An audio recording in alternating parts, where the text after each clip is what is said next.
vertebrate area. So karon kahapon na atong tunaan kining very familiar na tema na permi na tamabatian every preaching. Sometimes mo po niya usahay maputong tagkaluya.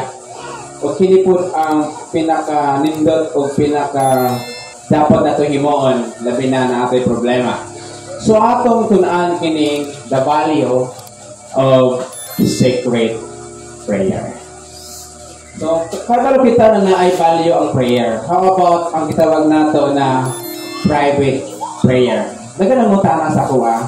Ngano daw mag-ampo umubo kayo? Suko pa sila.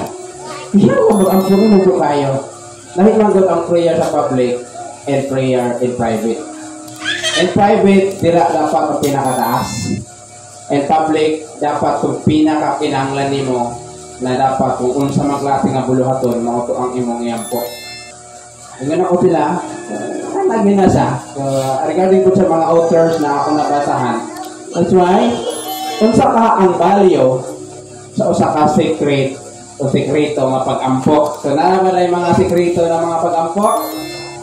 So, kini sa personal ni mo na prayer life. Kumusta na ba? O, di nakakaya mo pinong tungkol sa pagsulay. Iniutong na. Nisinyas na lang, Lord. Ikaw na bahala. Kana mag-asawa o sahay ka ni, kanang mag-away.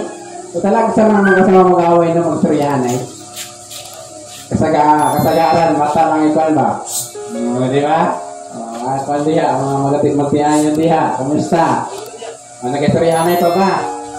Pag dili na ka mag-istoryahanay, pag maabot sa punto na hindi ka po na pagtingog, muy nahinay kalasay ang inyong relasyon. Sa panahon na dili na ka makikistorya sa Ginoo, dali na ka mag-discourage. Dali lang ka mo-give up. Dali lang ka moingon na dili na ko. Now, in the sermon of Jesus sa bukid sa gitawag nato na Olivo, tuduan niya ang iyang mga disipulo sa kahinungdanon sa sekreto nga pag-ampo. And pinahanglan na kung matawag nato ang Matthew 6 verse 4, as opposed to prayer due to be sin of men.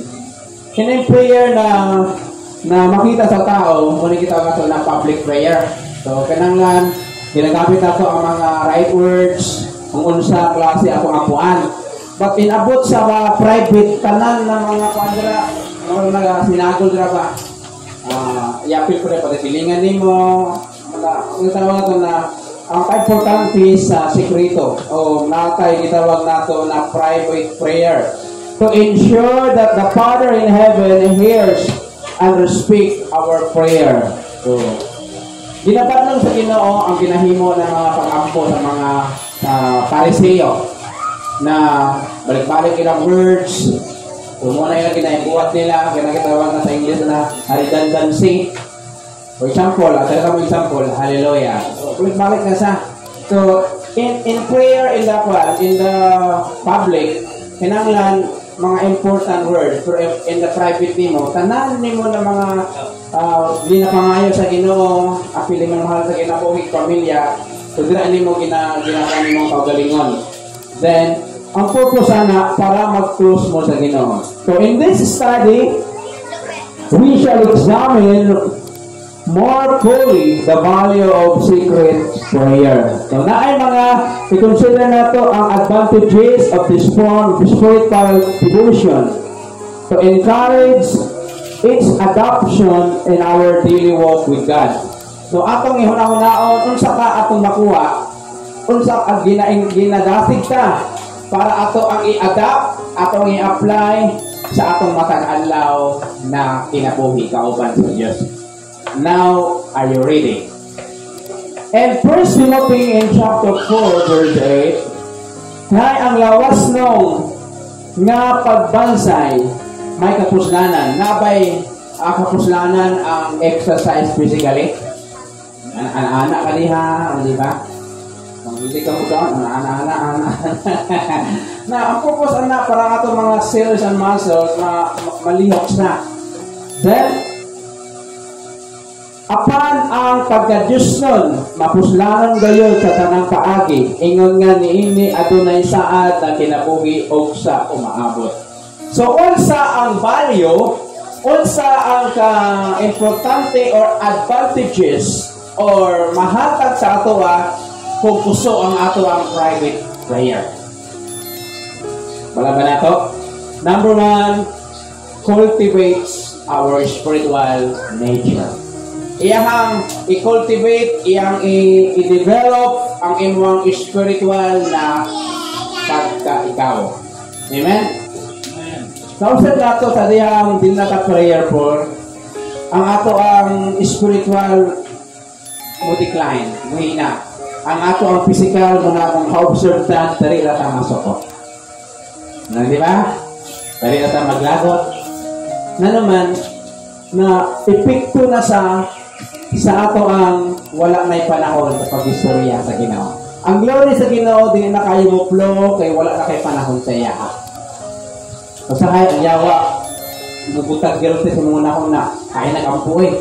Buta kapalo na ang ginalimpunan sa kaaway. Kaya the more na mag-pray sa Ginoo, the more na ang glory sa Ginoo mag-impart sa tuwa. Di ba? Kanang the more ang mga tawa sa istoryahanay, the more sila in love. O, di ba? The more sila sweet. O. Tama mali. Kung sa panahon na dito na magtingganay, murag may something wrong. O, di ba? Di may muna nayaway. May panahon good na hindi magtingganay ang asawa.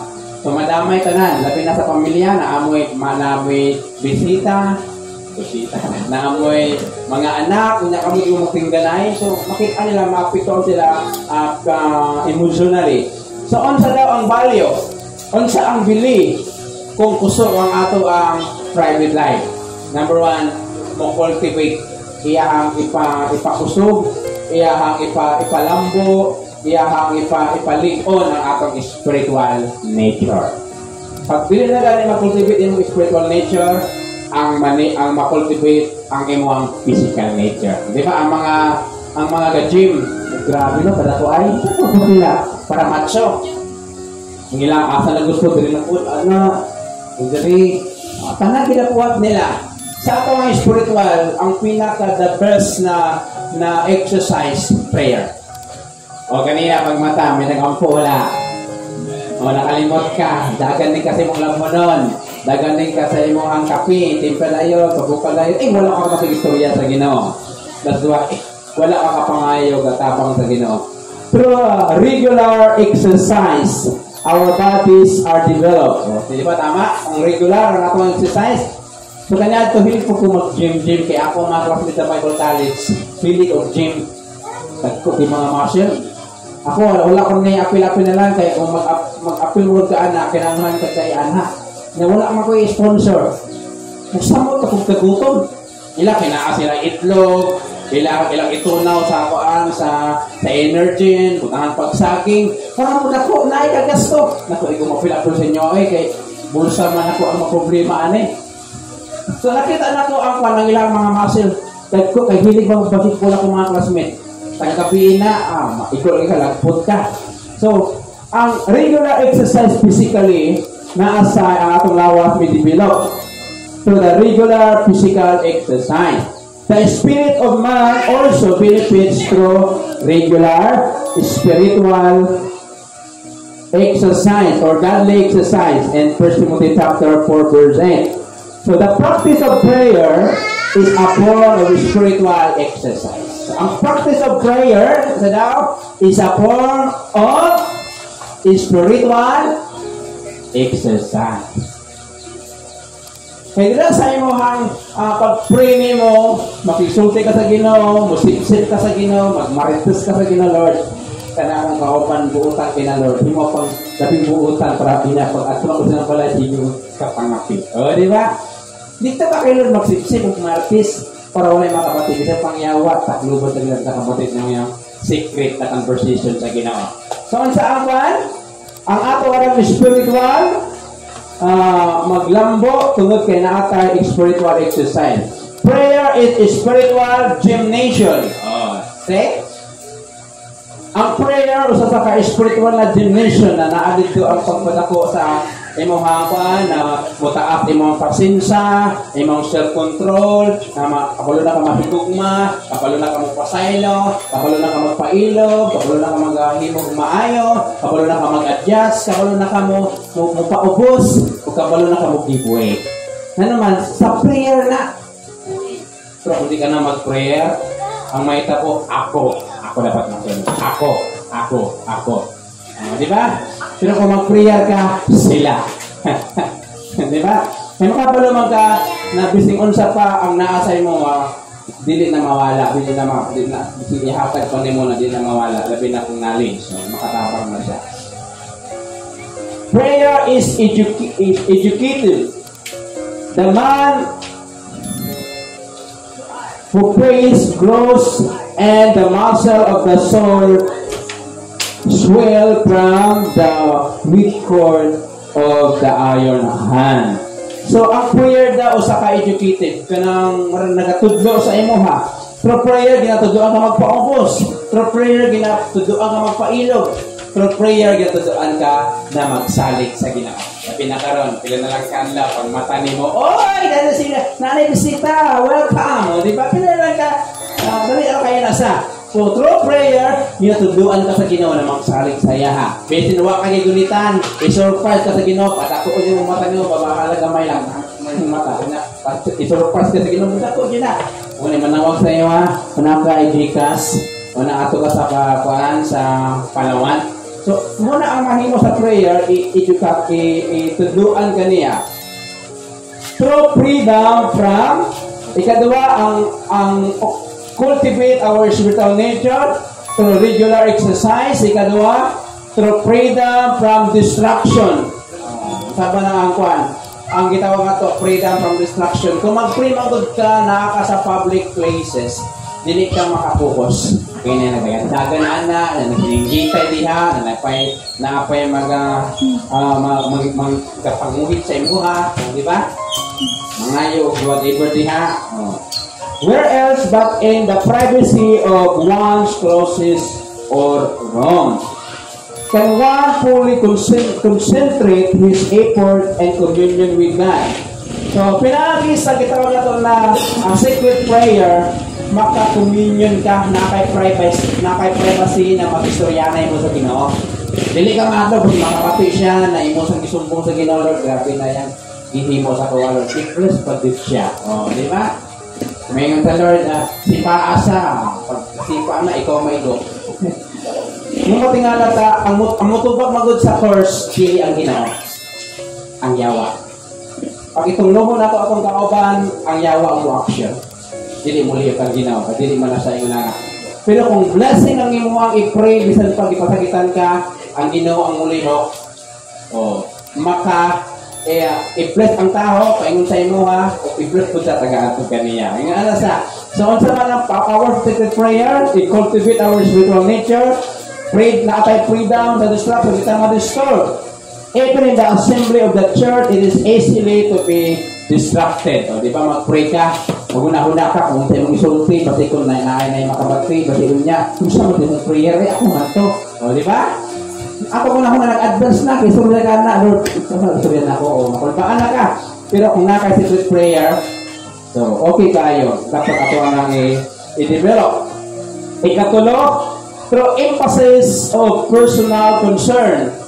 So, ang secret prayer, nag-cultivate siya sa atong spiritual nature o dina-emphasis niya ang atong personal concern.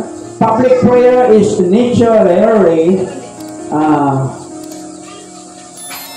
appreciates the specific needs of the individual. So, kailangan nato ang secret prayer.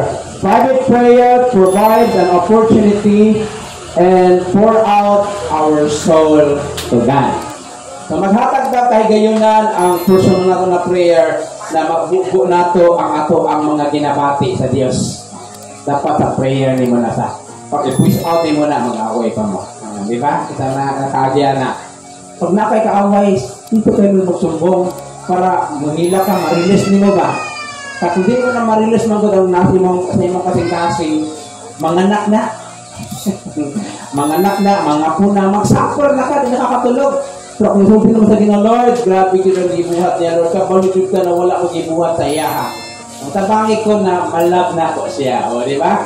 Ma-cultivate ato ang spiritual nature. So, di ka na mag-ampo, di na spiritual nature mo. Ang imo ang dating ikaw. Ang dating, kung pag-away ka dati, ma-cultivate pag yun nasa. O, di ba? Na, ato sa katapusan, so, i-ano sa next time, part 2, part 1, tata. John 8:34. John 8:34. Jesus answered them, "Most assuredly I say to you, who commit sin is a slave of sin." Nga ni Jesus, ang nagahimo og sala, ulipon sa sala. Unsa man ang connection sa secret prayer. Number 2, forms of a habit of close communion with God. Amen? Maghimo daw siya og habit, imong naandan, nasanayan. Iputang po sa habit ka ng mga pi. Ananta, adi ka taana, pating natindog diri. Ang balag ko kaon, mga pi mo tawag na habit na imong naandan. So kung ang prayer imong naandan, musamot ka kasukod sa Ginoo. Hello? Kung ang ato ang habit na hilig mo yaw-yaw, maglisod ka po na kay mo naman naandan na to. Kung atong naandan prayer, musamot at kasukod sa Ginoo. Na kung naay problema imong kauban, imong pamilya, mga tabang, may kwarta, mga yun na nagsakit, nagspital, anong ito ba, ampo ka sa Ginoo. Isa po ganun ka mag-ampo sa Ginoo na kita naging wala nag-ampo. Di man mo mahatag ang wala sa imo ha. Tama ba? Kung nag-aampok ka, natural ang imong i-advise pag-ampok sa. Hello? Nakawita ko diya. Consider the law of habit. So, ako mananaon ang balaod sa mga naandan. Man is creature of habit. We cannot help but from habit. So, ang tao na asay individual na naandan. Hello? Natin naandan, kung sa atong ginaandan, atong kinaiya, atong ginabuhat. So dapat na atong habit, most of all bilang Kristohanon, mag-pray yun. Dili sige ka palaka, dili sige ka hadlok. Normal na namadlok ka kaya naman sa emotion. Pero pag habit ni mo prayer, mo action ka nervous, puro ka gamay, Lord, kulang ako na ilang natampal ka mag-prayer. Mula tabi ka sa prayer. Para sa kailangan na to o supplement. So, hindi mo katupad kasi wala kay supplement ng pangalan prayer. So, kailangan ito ang supplement na prayer. Na naman, ang purpose, to have a close communion with God. Kana mag-asawa na close kayo, hindi na kayo mahadlok ang pana o asawa na naman, ikapalo sa kauban na yung partner sa challenge sa pinagulot. Naapit pagsalig.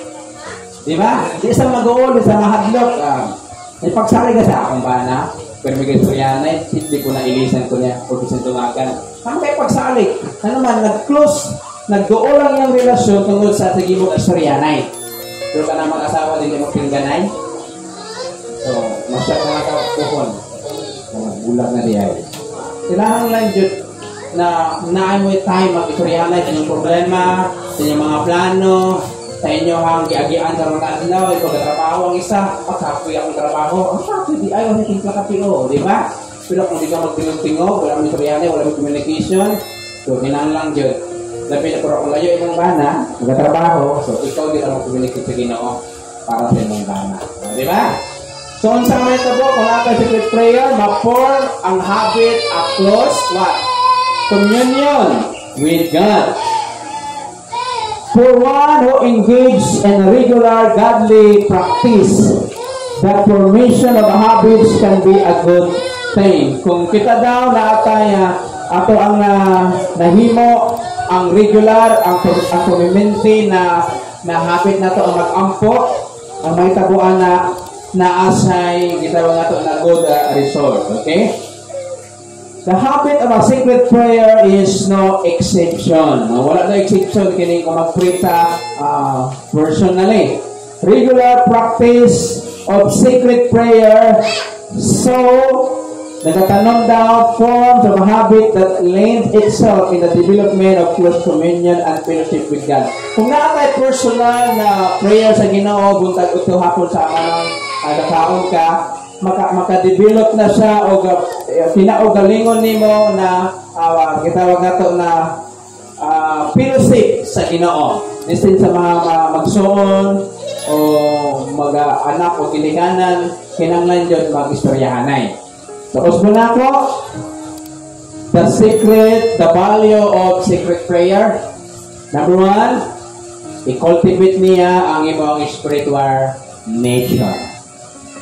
Kung ikaw matingala ka, inunaniman ko, i-check ang imong prayer. Kasi ang imong spiritual, dili na good, kundi worry, kahadlok na. So, dapat mag-pray. Instead na mag-panic, instead na mag-all, pray. Hindi mo katulad pag ampo agad. Ampo yan. Na ma-cultivate niya ang imong spiritual nature. Kalikunon niya, dasigon ka sa Ginoo, pinaagi si mong prayer. Kung tungod sa prayer, makapalo ka magpapailog, kapalo ka magpaubos, labor tanan, kapalo ka magpugong si mong kagalingan. Pag masupok ka, may mag-remind si mo, tama na. Agi na ba na? Kana mo ako gusto ko ba daw naay mo pag si mo halay mo ulit. So wala ka pala, it is the power of God. Pero kung wala ka na prayer, pag masupok ka, wagas. Maglisod ka pugong. Maglisod ka adjust pag dili na ka prayerful. Okay? O dali ka pud ka masakitan. Tama dili. Istorya ka pero may Ginoo, di na kailangan na Lord, bali akong grammar, di na importante kay mga Amerikano, di na importante kung magkinamapit kung mag-English anak, kung kita mga Pinoy gani, puro kayo stricto sa grammar. Basta maka-istoryanay mo sa Ginoo, magkasinabot mo, sabtan ka sa Ginoo. Ikaduwa, what the value of secret prayer? Na mag-form sa of habit of close communion with God. Kung gusto ka masuod ang Ginoo, istorya ka sa akin. Kung gusto mo masuod mong bana o asawa, pagpatok panahon ng istorya mo. Kung gusto mo masuod mong isuol, mong bilas, mong bayaw, istorya ka sa akin. Kasi kung sa panaka sa plaza o kaiso ka na, makuha ni mo iyang loob kasi na-istorya niyo mo siya. Tama ba? System sa Ginoo. Kasi kung sa kadako ang batil ni mo, kasi kung sa kalisod mong problema, istorya ka ang Ginoo. Pero niingon doon, wala ka ba po kwarta Lord.